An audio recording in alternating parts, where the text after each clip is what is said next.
म त सुरुदेखि नै गभर्नरकै टार्गेट राखेर नै चाहिँ के भने ब्याङ्किङ सेवामा प्रवेश गरेको थिएँ। त्यसै कारणले गर्दाखेरि अल्टिमेट अब्जेक्टिभ जुन थियो नि त्यो चाहिँ के भने ब्याङ्कको गभर्नर नै थियो, राष्ट्र ब्याङ्कको गभर्नर नै थियो। त्यसै कारणले गर्दाखेरि म त निरन्तर त्यसैपट्टि चाहिँ लागिरहेँ र आर्थिक क्रियाकलापमा नै बढ्ता चाहिँ फोकस्ड भएर चाहिँ केन्द्रित भएर चाहिँ बसिरहेँ। यसले गर्दाखेरि चाहिँ मेरो क्यारियरमा पनि राम्रो भयो। राजाको चाहिँ 25 वर्षगाँठ मनाउने भनेर सुरुवात भएको हो होइन। त्यसपछि अनि त्यहाँबाट चाहिँ के भने त्यो चाहिँ बहुत महँगो किसिमको बहुत एट्र्याक्टिभ बनाउनुपर्छ भन्ने कुरा भयो। त्यसै कारणले गर्दाखेरि विभिन्न किसिमको डिजाइनहरू चाहिँ के भने बनाइयो। बनाउँदाखेरि अब त्यो त यदि एट्र्याक्टिभ हुने र विश्वमा मान्छेहरूलाई चाहिँ के भने बाँड्ने, विदेशी पाहुनाहरूलाई बाँड्ने भनेर चाहिँ बनाउने हो भनेदेखि त अब त्यसको कस्टिङ जुन छ नि त्यो 41 रुपियाँ पर्यो। अब 25 रुपियाँको नोट 41 रुपियाँमा कसरी बाँड्ने। त्यसै कारणले गर्दाखेरि नोटमा त चाहिँ के भने मार्जिन हुन्छ राम्रो। त्यसपछि लिमिटेड ढङ्गले चाहिँ निकाल्नुपर्ने भएको कारणले गर्दाखेरि अब त्यो चाहिँ के भने बडा अप्ठ्यारो पर्यो। र चाहिँ के भने मैले चाहिँ आफैले चाहिँ विचार गरेँ कि चाहिँ के भने 250 को गऱ्यो भनेदेखि यो जिरो भनेको चाहिँ इन्सिग्निफिकेन्ट हो, त्यसको कुनै महत्त्व छैन र 25 हो वास्तवमा भनेर 250 को पहिला निकालेँ। सर एउटा कुरो सर्वसाधारण जनतालाई बताइदिनुहोस् न, तत्कालीन हजुरको पालामा 1000 को नोट छाप्दाखेरि कति रुपियाँ खर्च हुन्थ्यो? त्यो टाइममा मैले चाहिँ के भने क्यालकुलेसन गरेको थिएँ करिब 41 रुपियाँमा चाहिँ के भने 1000 को नोट छापिन्छ। बैंकिङ सेरोफेरोका साथमा नेपाल बैंक लिमिटेड, नेपालको पहिलो bank, pioneer bank with complete banking solution. राष्ट्रिय वाणिज्य बैंक, किनकि हामीले बुझेका छौं आफ्नो भनेको आफ्नै हुन्छ। गोर्खाज फाइनान्स लिमिटेड, नेपाल राष्ट्र बैंकबाट ग वर्गको इजाजत प्राप्त संस्था।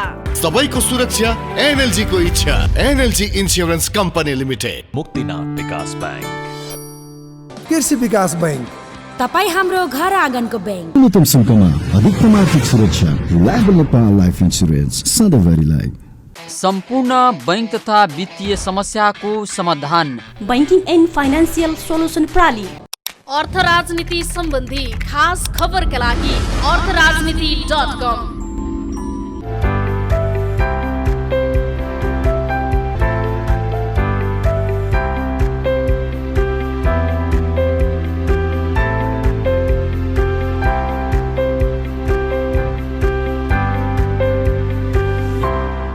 आदरणीय दर्शकवृन्द नमस्कार। सम्पूर्ण बैंकिङ तथा वित्तीय समस्याको समाधान भन्ने मूल नाराका साथ स्थापित बैंकिङ एन्ड फाइनान्सियल सोल्युसन प्रणाली काठमाडौँको प्रस्तुति नेपाली टेलिभिजन क्षेत्रकै एक मात्र विशुद्ध बैंकिङ कार्यक्रम बैंकिङ सेरोफेरोमा यहाँलाई हार्दिक स्वागत गर्न चाहन्छु। म मनोज पौड्याल। दर्शकवृन्द, कोरोना भाइरस अर्थात् कोभिड-19 का कारण विश्व अहिले महासङ्कटको घडीमा छ। यस सङ्कटको घडीबाट मुक्त हुनका निमित्त सबैभन्दा भरपर्दो र उपयुक्त माध्यम भनेको एकान्तवास र सामाजिक दूरी नै हो भन्ने कुरा प्रष्ट भइसकेको छ। त दर्शकवृन्द, सम्भव भएसम्म घरभित्रै बसौँ, सामाजिक दूरी कायम गरौँ भन्ने आग्रहका साथ कार्यक्रम बैंकिङ सेरोफेरो अगाडि बढाउने यहाँहरू समक्ष अनुमति चाहन्छु। दर्शकवृन्द, आजको कार्यक्रममा हामी आर्थिक वर्ष 2076-77 को तेस्रो त्रैमासमा वाणिज्य बैंकहरूद्वारा गरिएको नाफाको विवरण सम्बन्धी तयार पारिएको सामग्री, त्यस पश्चात पूर्व गभर्नर तथा वरिष्ठ अर्थविद श्री सत्येन्द्र प्यारा श्रेष्ठज्यूलाई यहाँहरू समक्ष प्रस्तुत गर्दैछौँ। त आउनुहोस् कार्यक्रमको सुरुवात गरौँ। आर्थिक वर्ष 2076-77 सालको तेस्रो त्रैमासमा वाणिज्य बैंकहरूद्वारा गरिएको नाफाको विवरण सम्बन्धी तयार पारिएको यो विशेष सामग्रीबाट।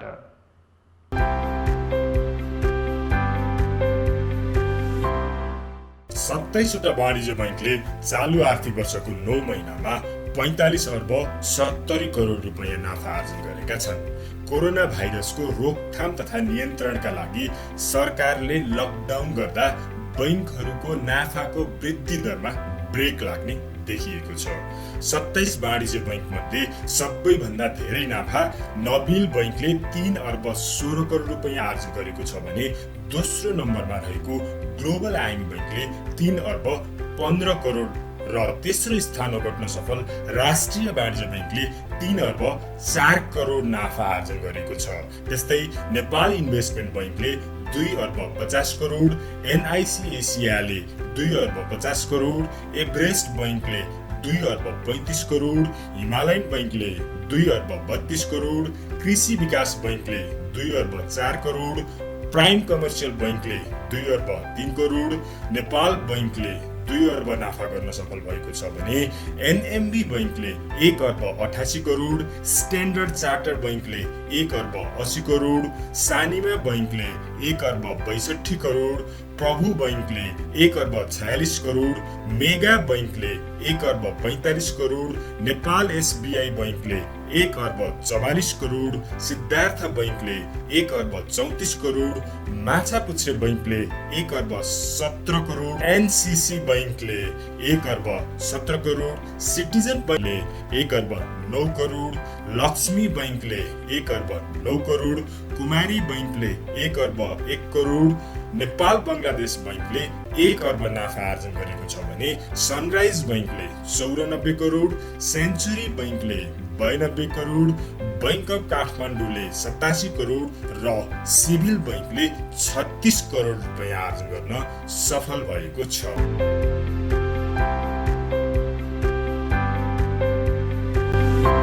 तिमी हँस यो मन हँस, तिमी रुँदा रुन्छ मन, गाह्रो साह्रो पर्दा जीवनमा कसको लाग्छ आशा भना, अरू भन्ने एकैछिन हो, लाग्छ काम आफ्नै पो, आफ्नो भन्ने आफूलाई हुन्छ, आफ्नो भन्ने आफूलाई हुन्छ। जस्तै राष्ट्रिय वाणिज्य ब्याङ्क तपाईको सुखमा साथ दिने, दुःखमा हात दिने तपाईको आफ्नै ब्याङ्क राष्ट्रिय वाणिज्य ब्याङ्क, किनकि हामीले बुझेका छौँ आफ्नो भनेको आफ्नै हुन्छ। एनएलजी घर सुरक्षा बीमा, सुरक्षा गरौ आफ्नो घरको, सुनिश्चित गरौ सुरक्षित बनौ। एनएलजी इन्स्योरेन्स को घर सुरक्षा बीमाले भूकम्प तथा आग लागि या अन्य कारणवश हुने जोखिमबाट घर र घर भित्र रहेका सम्पत्तिहरूको सुरक्षित गरौ। सबैको सुरक्षा एनएलजी को इच्छा। विस्तृत जानकारीका लागि phone number 44 18 113 40 06 625। NLG insurance company limited. सम्पूर्ण बैंक तथा वित्तीय समस्याको समाधान बैंकिङ एन्ड फाइनान्सियल सोलुसन प्रणाली। गाडी कर्जा, शैक्षिक कर्जा, कृषि कर्जा, व्यावसायिक कर्जा, घर कर्जा चाहिएमा हामीलाई सम्पर्क गर्नुहोस्। बैंकिङ एन्ड फाइनान्सियल सोलुसन प्रणाली, कोटेश्वर, काठमाडौँ। फोन नम्बर 98510 36 479 र 98512 47 948। दर्शकवृन्द, आर्थिक वर्ष 2076-77 सालको तेस्रो त्रैमासमा वाणिज्य बैङ्कहरूद्वारा गरिएको यो नाफाको विवरण सम्बन्धी तयार पारिएको सामग्री पश्चात अबको क्रममा हामी पूर्व गभर्नर तथा वरिष्ठ अर्थविद श्री सत्येन्द्र प्यारा श्रेष्ठज्यूलाई यहाँहरू समक्ष प्रस्तुत गर्दैछौँ।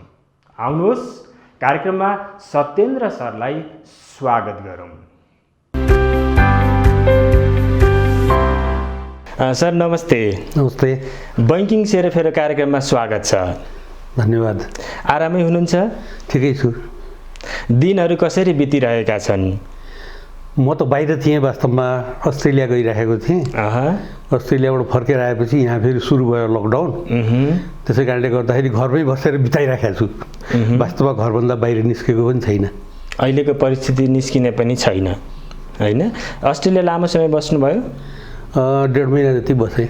संक्षिप्त जीवनी बताइदिनुहोस् न। कहाँ जन्मिनु भयो, कसरी हुर्किनु भयो, स्कुलिङ कहाँ भयो, कसरी नेपाल राष्ट्र ब्याङ्क प्रवेश गर्नुभयो, थोरै जानकारी गराइदिनुहोस् न। म त चाहिँ के भने मेरो जन्मस्थान चाहिँ तेह्रथुम हो। मेरो बुवाहरू चाहिँ तेह्रथुममा जागिरी हुनुहुन्थ्यो। त्यही टाइममा मैले चाहिँ तेह्रथुममा जन्मेको हुँ। त्यसपछि कालान्तरमा धनकुटा हुँदै जनकपुरमा आएर चाहिँ सेटल गरेँ र चाहिँ के भने जनकपुरैमा चाहिँ के भने बसेर शिक्षा दीक्षा पनि त्यही नै भयो। ग्रेजुएसन समेत चाहिँ जनकपुरबाटै गरेको हुँ। त्यसपछि अब अगाडि पढ्नको लागि चाहिँ काठमाडौँमा आएको हुँ। त्रिभुवन युनिभर्सिटी काठमाडौँमा आएर यहाँबाट चाहिँ के भने एमए पास गरेँ। त्यसपछि अनि त्यहाँबाट चाहिँ फेरि चाहिँ स्कलरसिपमा अमेरिका चाहिँ गएर बसेर एमएससी पास गरेँ र डबल एमए मास्टर्स डिग्रीको गरेर चाहिँ के भने ल पनि मैले चाहिँ कम्प्लिट गरेको छु। मेरो एजुकेसन ब्याकग्राउन्ड चाहिँ यो हो। ओके, अनि नेपाल राष्ट्र बैङ्क कसरी प्रवेश गर्नुभयो? केले प्रेरित गर्यो यहाँलाई नेपाल राष्ट्र बैङ्क छिर्नका निमित्त? वास्तवमा राष्ट्र ब्याङ्कमा प्रवेश गर्ने भनेर चाहिँ एकदम क्यालकुलेटेड ढङ्गले राष्ट्र ब्याङ्क आउने भनेर चाहिँ के भने गरेको होइन। तर चाहिँ के भनेदेखि अब त्यो टाइममा जुन निस्क्यो र धेरै आर्थिक क्रियाकलापहरूको आर्थिक गतिविधिहरूको सिलेबस देखेर म पनि चाहिँ के भने अर्थव्यवस्थामा नै चाहिँ अगाडि स्पेसलाइजेसन गर्ने भन्ने चाहिँ आफ्नो विचार थियो। त्यसै कारणले गर्दाखेरि त्यो क्यारिकुलमहरू चाहिँ के भने हेर्दाखेरि यो अर्थशास्त्रीको र अर्थ विषयमा ब्याङ्किङ विषयमा धेरै चाहिँ के भने कुराहरू राखेर चाहिँ निस्किराखेको थियो। त्यसै कारणले गर्दाखेरि म पनि एट्र्याक्टेड भएर ल ठिकै छ मेरो निम्ति चाहिँ के भने यही राम्रो हो जस्तो चाहिँ लागेर म यता आएँ। यसभन्दा अगाडि म श्रीपादको सरकारमा पनि प्रवेश गरेको थिएँ र श्रीपादको सरकारमा पनि बसेँ। तर चाहिँ के भनेदेखि मलाई खुब चित्त बुझिरहेको थिएन र लोकसेवा आयोग पास गरेर चाहिँ पर्मानेन्ट जागिरमा 1 वर्ष जति बसेको थिएँ र त्यो बेलामा चाहिँ विभिन्न मन्त्रालयहरू पनि घुमेँ है। तर चाहिँ के भने पछि फिक्स आएर चाहिँ के भने बस्ने चाहिँ राष्ट्रिय ब्याङ्क चाहिँ ठिक हुन्छ जस्तो लागेर अर्थव्यवस्थाको बारेमा नै कुराकानी प्रशासनिक कुराहरूमा मलाई त्यति इन्ट्रेस्ट थिएन। त्यसै कारणले गर्दाखेरि अर्थव्यवस्थासँग सम्बन्धित कुराकानीहरू चाहिँ गर्ने र त्यही सम्बन्धी क्यारियर बनाउने भन्ने मेरो इन्ट्रेस्ट भएको कारणले गर्दाखेरि म चाहिँ राष्ट्र ब्याङ्क प्रवेश गरेँ वास्तवमा। ए भने पछाडि नेपाल राष्ट्र बैङ्क जोइन गर्नु अगाडि निजामती सेवामा पनि यहाँले सेवा प्रदान गर्नुभयो। निजामती सेवामा लोकसेवा आयोग नै लडेर पास गरेर 1 वर्ष काम गरेर छोडिदिया हो है। त्यो बेलामा अब चाहिँ के भने के अब आफ्नो विषयसँग सम्बन्धित पाएको भएदेखि सायद म बस्ने थिएँ होला। मैले भनेको पनि थिएँ मान्छेहरूलाई अर्थ मन्त्रालय अथवा योजना आयोगतिर चाहिँ के भने मेरो इन्ट्रेस्ट छ भनेर अर्थ सम्बन्धी कुराहरूमा नीतिगत विषयहरूमा इन्ट्रेस्ट छ भनेर चाहिँ मैले भनेको थिएँ। तर कता कता चाहिँ के भने कहिले सञ्चार मन्त्रालय भन्छ, कहिले कता भन्छ, कहिले कता भन्छ। अब त्यो कारणले गर्दाखेरि चाहिँ के भनेदेखि अब मलाई चाहिँ के भने कुनै पनि इन्ट्रेस्ट भएन क्या वास्तवमा। त्यसै कारणले छोड्छु भनेर चाहिँ लागिरहेका थिएँ। त्यही बेलामा राष्ट्र ब्याङ्कको चाहिँ एडभर्टाइजमेन्ट भयो कि र म राष्ट्र ब्याङ्क प्रवेश गरेँ। भने पछाडि यहाँको भित्री इच्छा चाहिँ अर्थतन्त्रमै केही गरौँ, योगदान गरौँ भन्ने थियो। अन्य क्षेत्रमा त्यति धेरै चासो रहेन। ओके, यहाँ कति वर्ष नेपाल राष्ट्र बैङ्कको सेवा गर्नुभयो? जम्मा राष्ट्र ब्याङ्कको सेवा गरेको त करिब 25 वर्षभन्दा बढी नै भयो है। तर ब्याङ्किङ सेक्टरको इन्भल्भमेन्ट हेर्ने हो भनेदेखि चाहिँ करिब 40 वर्ष नै जति चाहिँ के भने ब्याङ्किङ सिस्टममा एज ए होल बसेँ। अब त्यसमा चाहिँ कहिले बोर्डको मेम्बरको रूपमा, कहिले चाहिँ बोर्डको चाहिँ चेयरम्यानको रूपमा,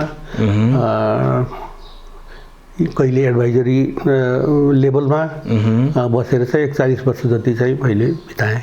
ओके, यहाँ 1995मा नेपाल राष्ट्र बैङ्कको गभर्नर हुन सफल हुनुभयो होइन? 1995मा गभर्नरको नियुक्ति प्रक्रिया कस्तो हुन्थ्यो? कसरी यहाँ त्यो स्थानमा पुग्न सफल हुनुभयो? अलिकति थोरै जानकारी गराइदिनुहोस् न।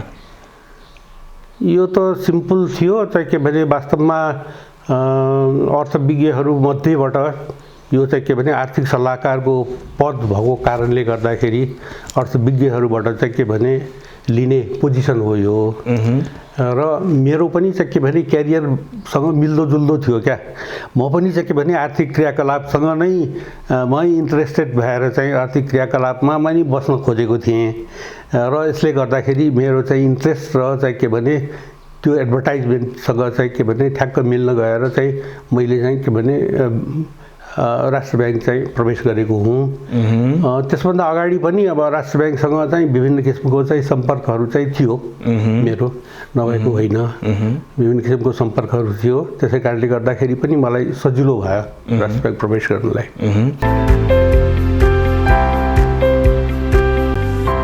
एनएलजी घर सुरक्षा बीमा सुरक्षा गरौ आफ्नो घरको सुनिश्चित गरौ सुरक्षित बनौ एनएलजी इन्स्योरेन्स को घर सुरक्षा बीमा लिई भूकम्प तथा आग लागि या अन्य कारणवश हुने जोखिमबाट घर र घर भित्र रहेका सम्पत्तिहरूको सुरक्षित गरौ सबैको सुरक्षा एनएलजी को इच्छा विस्तृत जानकारीका लागि phone number 44 18 113 40 06 625 NLG insurance company limited. सुन्नु न आज जीवन बिमा गर्न जाउँ है पछि जाउँला नि हे जहिले टार्दिनु एकछिन के भयो भने पानी प्यास लाग्यो के छोरीलाई ल जाउँ त जाउँ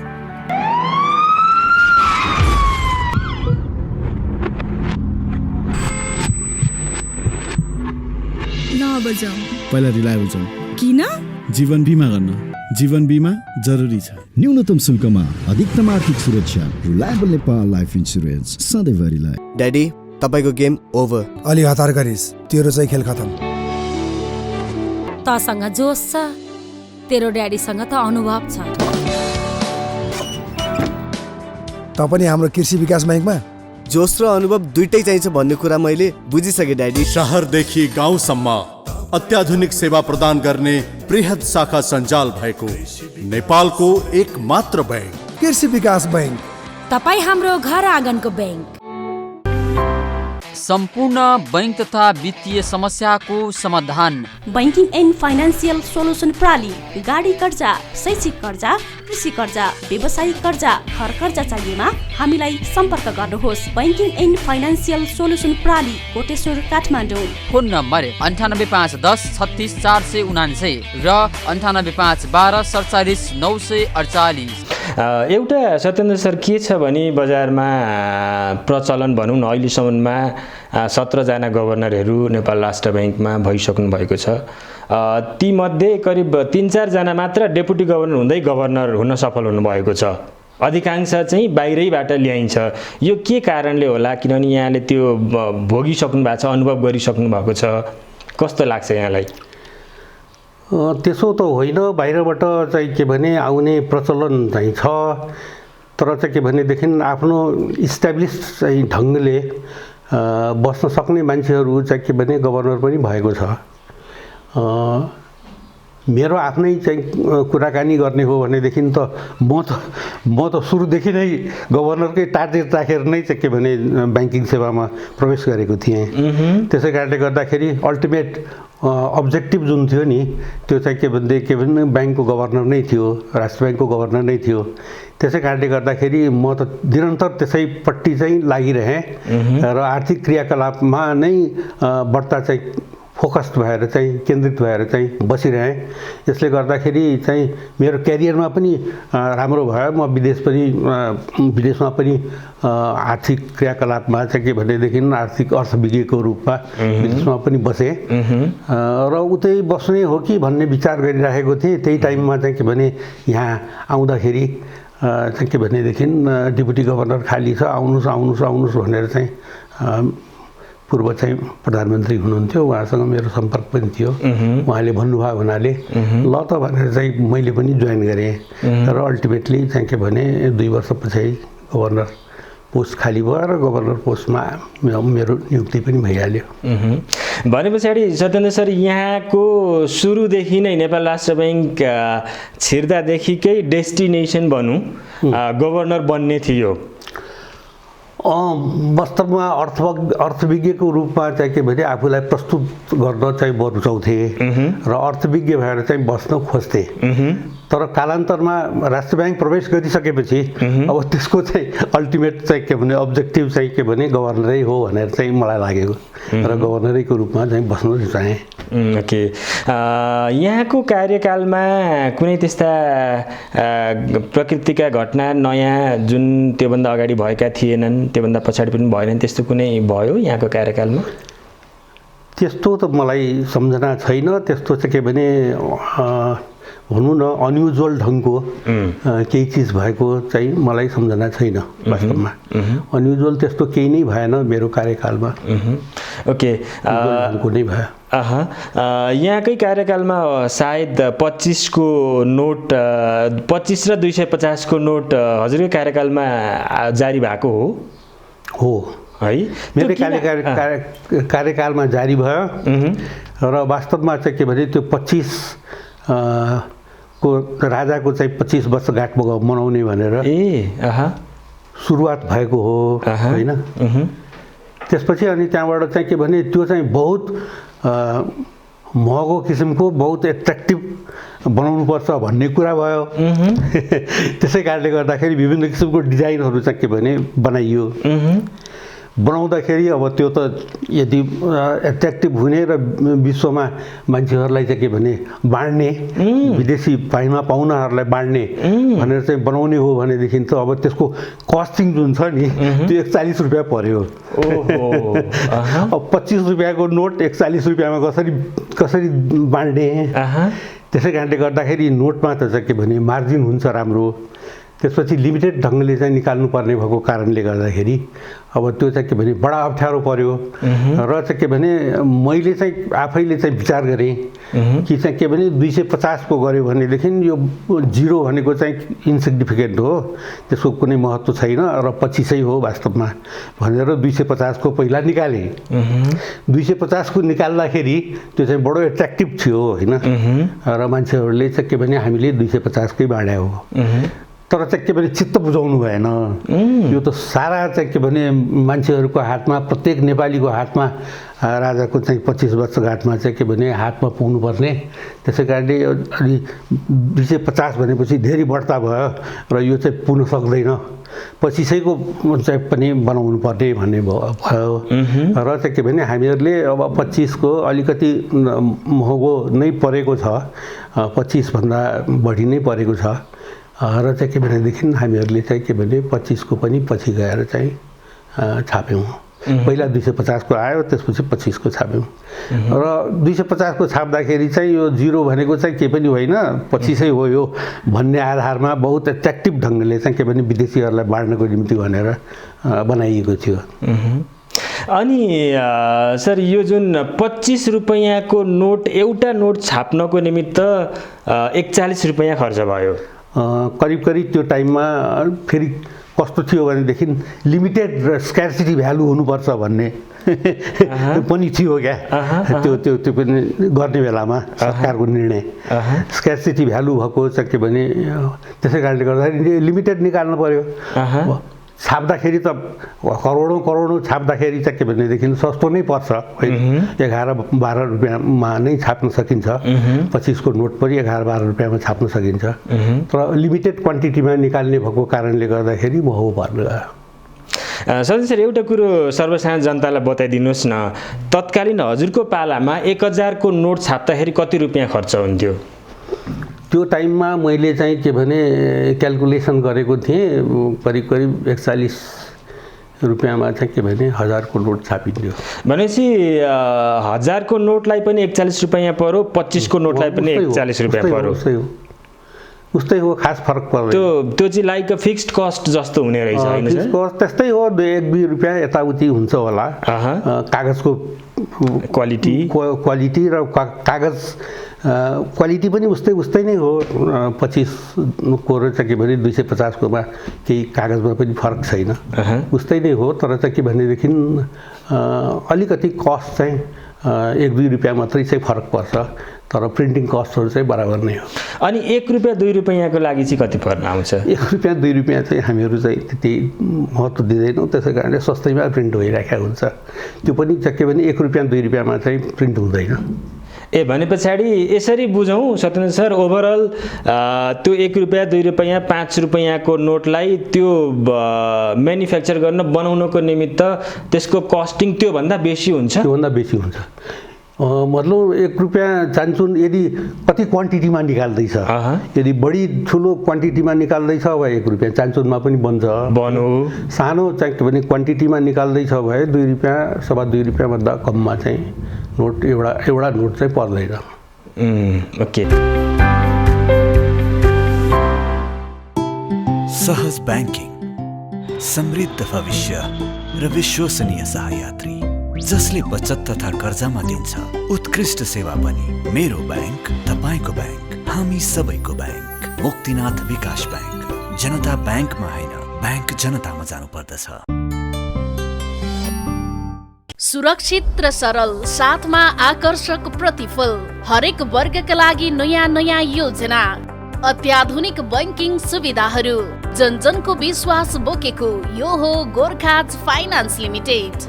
विस्तृत जानकारीका लागि गोर्खाज फाइनान्स लिमिटेड सम्पूर्ण बैंक तथा वित्तीय समस्याको समाधान। बैंकिङ एन्ड फाइनान्सियल सोलुसन प्रणाली, गाडी कर्जा, शैक्षिक कर्जा, कृषि कर्जा, व्यावसायिक कर्जा, घर कर्जा चाहिएमा हामीलाई सम्पर्क गर्नुहोस्। बैंकिङ एन्ड फाइनान्सियल सोलुसन प्रणाली, कोटेश्वर, काठमाडौँ। फोन नम्बर 985110 36449 र 985112 47948। अनि त्यस पश्चात यो नोट अहिले त लगभग चलन चल्तीमा छैन ग्यार? छैन। त्योभन्दा हजुरको भन्दा अगाडि पनि थिएन? फिक्स यति मात्रै छाप्ने भनेर भनेको थियो, त्यति मात्रै छापेर बन्द भयो। ओके। अनि 250 को पनि त्यही नै हो? 250 पनि त्यही हो। अब छापिँदैन, त्यसै कारणले त्यो लिमिटेड मात्रामा भएर स्क्यार्सिटी भ्यालु नै हो त्यसको। Okay okay okay. अनि एउटा मैले के सुनेको थिएँ भन्दाखेरि यहाँ समक्ष चाहिँ छिमेकी राष्ट्र चाइनाले नोट छापिदिनु पर्यो भनेर धेरैपल्ट आग्रह पनि गरेको थियो, तर यहाँले अस्वीकार गर्नुभयो भन्ने सुनेको थिएँ। के थियो सर यसको कारण, किन यहाँले अस्वीकार गर्नुभएको थियो? नोट चाहिँ सबभन्दा पहिले छाप्ने कागजी मुद्रा जुन हो नि, त्यो संसारमा सबभन्दा पहिले छाप्ने चाहिँ के भने चाइना नै हो कि चाइनाले नि छाप्ने गरे हो। तर अब त्यहाँको चाहिँ पोलिटिकल सिस्टमहरू चाहिँ के भने अलिकति कसो कसो लाग्ने क्या। मैले पनि गएर हेरेँ, त्यहाँ नोट विभागमा पनि गएर हेरेँ, खुब मलाई चित्त बुझिराखेको थिएन नोट विभागहरूमा।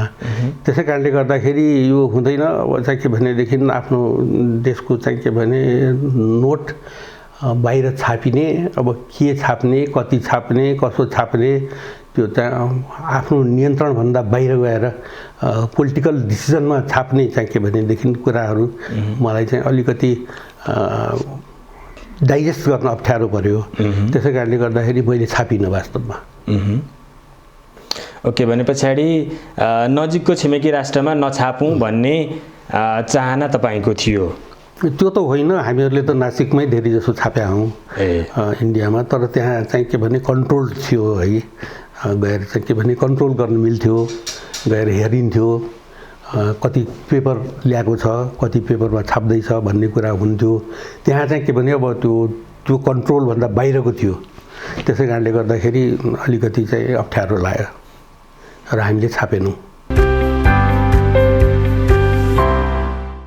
हवस् त, पूर्व गभर्नर तथा वरिष्ठ अर्थविद श्री सत्येन्द्र प्यारा श्रेष्ठज्यूसँगको साक्षात्कार सँगसँगै कार्यक्रमको निर्धारित समय सकिएको छ। पुनः अर्को साता तपाईँहरूको र हाम्रो भेटघाट हुने नै छ। तबसम्मको लागि म मनोज पौड्याल लगायत सम्पूर्ण बैंकिङ सेरोफेरो युनिटलाई बिदा दिनुहोस्। नमस्ते।